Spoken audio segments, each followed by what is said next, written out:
Good Morning Business, Grégoire Favet sur BFM Business. Et c'est Stéphanie Lecoq qui est avec nous, directrice d'études à l'Institut supérieur du travail. Stéphanie Lecoq, bonjour. Bonjour. On revient avec vous. Donc, le vote des députés qui a entériné cette loi sur le dialogue social. Loi, dialogue social, il y a presque un truc antinomique là.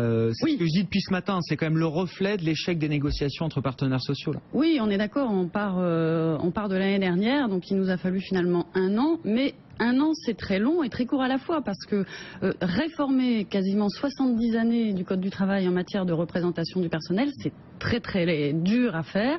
Et les projets du MEDEF lors de la signature de l'accord étaient extrêmement durs. Donc il y a eu blocage de toute façon des négociations dès que ça a commencé en octobre. Et donc après, le 22 janvier, les partenaires sociaux n'ont pas pu se mettre d'accord et le gouvernement a dû reprendre la main. On a évité le 49.3. Oui. Ils s'en mordent les doigts, ils vont s'en mordre les doigts, les partenaires sociaux, là. Il va y avoir des regrets, des amertumes. Alors, non, parce que de toute façon, même si c'est passé par une loi, c'est quand même du progrès pour eux. Il y a des avancées. Il y a des avancées. Alors, évidemment, pas la CGT, mais il y a quelques organisations syndicales qui s'y retrouvent. On rappelle, alors, délégation unique du personnel, donc pour les entreprises jusqu'à 3, donc on regroupe délégués du personnel. Voilà, ça existait déjà sous comité une autre forme. Ouais. Voilà, là, on va pouvoir regrouper les 3 instances et puis on va pouvoir élargir à 300 salariés. Mais ce sera toujours, il faut le dire et préciser, ce sera toujours sous un protocole préélectoral qui se fait avec les organisations syndicales et c'est elles qui ont leur mot à dire, c'est elles qui décident si oui ou non on accorde cette délégation unique du personnel.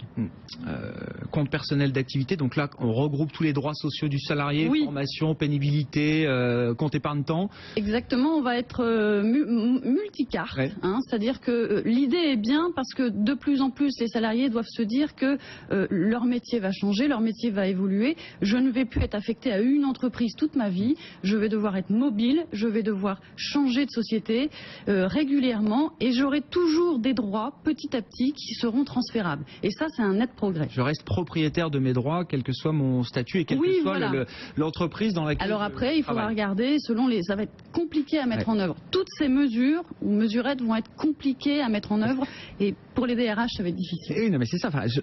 Compte personnel d'activité, là encore, il va falloir encore négocier comment est-ce qu'on met tout ça en place. Enfin, c'est pas encore décidé aujourd'hui. Oui, derrière, la loi finalement, elle précise des principes qui derrière seront établis par accord d'entreprise.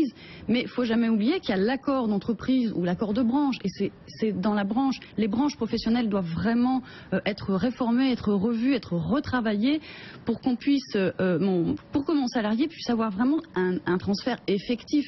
Parce que si un accord précise des choses, je change d'entreprise, un accord ne précise pas ces choses-là, quid de mon transfert de compte? Pour le salarié, ça va être compliqué. Il va falloir qu'il fasse extrêmement attention à ce que ces droits perdurent effectivement.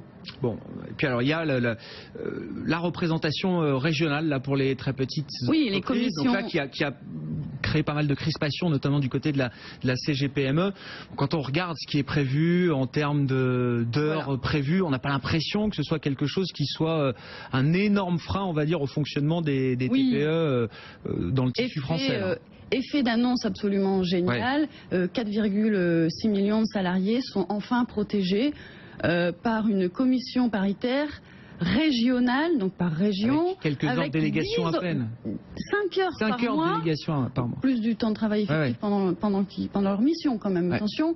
Mais surtout, 10 personnes, 10 représentants syndicaux, 10 représentants patronaux par région. Autrement dit, rien. Donc c'est un effet d'annonce, comme les effets de seuil. La question de ce dialogue social, c'était les effets de seuil. On y est parvenu. Finalement, le seuil de 50 reste ce qu'il est. Bon, et c'est là où on a effectivement, on est un peu déçu à l'arrivée de cette loi et on se demande même s'il est. Alors je le disais aussi côté patronal et syndicales, chacun a quelques amertumes quand même. Voilà, il y a la représentation des salariés pour les TPE, c'est côté MEDEF, CGPME en tout cas, c'était pas du tout ce qu'on voulait. Il y a des avancées pour les salariés, mais qui sont sans doute pas suffisantes pour certains syndicats de salariés. Enfin, on se demande même comment le dialogue social va continuer de fonctionner dans notre pays au niveau interprofessionnel, enfin au niveau national. Là. Oui. Est-ce que ça a encore un sens, vu l'échec des négociations directes de début d'année là? Le dialogue social doit absolument être retravaillé, et retravaillé à différents niveaux. On a le dialogue direct, qui effectivement, le manager travaille avec ses équipes, et on a le dialogue indirect. Certains disent qu'il va être institutionnel. Il faut pas partir de ce dialogue institutionnalisé. C'est pas vrai. Il y a des réunions, elles sont organisées. Là, elles sont organisées différemment, donc ça va complexifier ces réunions. C'est pas une simplification ce qui se passe. C'est vraiment, ça va complexifier parce que les ordres du jour, les détails sont très compliqués à gérer. Le salarié va pas forcément plus s'y retrouver et le dialogue ne va pas forcément changer parce qu'on veut surtout pas toucher à grand chose. Donc on peut se demander effectivement à quoi ça sert. C'est une réformette. La réforme qu'on attendait, elle n'y est pas du tout. Et le travail le plus important, mais c'est un élan pour les partenaires sociaux. Il y a un frein forcément des organisations. Il ne faut pas s'arrêter à cette étape parce que sinon c'est un échec. Il ne faut surtout pas s'arrêter et il faut travailler au niveau des branches professionnelles surtout. Et puis alors vous le rappelez. D'ailleurs il y a un rapport qui est en cours. Oui, sur les branches professionnelles. Oui, tout à fait. Je reprécise, mais c'est un texte sur le dialogue social et l'emploi. Enfin, et au regard de ce que vous venez de nous dire, Stéphanie Lecoq, enfin, l'emploi il n'apparaît pas du tout. Enfin, en termes de conséquences, en tout cas, on n'attend pas de conséquences positives. Il ne va pas y avoir énormément de répercussions sur l'emploi. Si, alors effectivement, on peut renouveler le CDD. En fait, il y a plein de petites mesurettes qui ont été mises, comme la loi Macron. C'est exactement la même chose. On met, ah tiens, j'ai oublié une chose, tiens, je la rajoute, c'est pas grave. Et donc, quelque chose qui était sur le dialogue social et qui aurait dû rester là-dessus, finalement, c'est une loi fourre-tout où on va trouver des choses sur la pénibilité, les listes électorales avec égalité d'hommes et de femmes. Je plains les entreprises qui vont devoir statuer et faire ces listes. C'est très, ça complexifie davantage pour les entreprises plutôt que simplifier. Et au niveau, le salarié va pas forcément s'y retrouver. En tout cas, il va pas le voir. Il va pas avoir une grande différence. Est-ce que cette séquence-là, alors échec des négociations entre partenaires sociaux et puis on impose par la loi des réformettes et des mesurettes, enfin je veux dire dans quel état, enfin, est-ce que ça fait avancer justement le dialogue social? Là, on n'a pas l'impression. On a l'impression qu'il y a des fractures ouvertes. Enfin, il va falloir que les positions se rapprochent. Enfin, est-ce que tout le monde est prêt à se remettre autour de la table? Vous l'avez rappelé, il y a des négociations. Enfin, il y a la rentrée, évidemment. Il y aura encore des tables rondes et des négociations sociales à mener. Est-ce que, au niveau interprofessionnel, pour le coup, là, institutionnel, tout le monde est prêt à jouer le jeu à nouveau là? Nécessairement. Il faut de toute façon que les réformes aient lieu. Là, on a une réforme Rebsamen et une réforme Macron, donc il y a quand même des mesures intéressantes dans ces deux lois.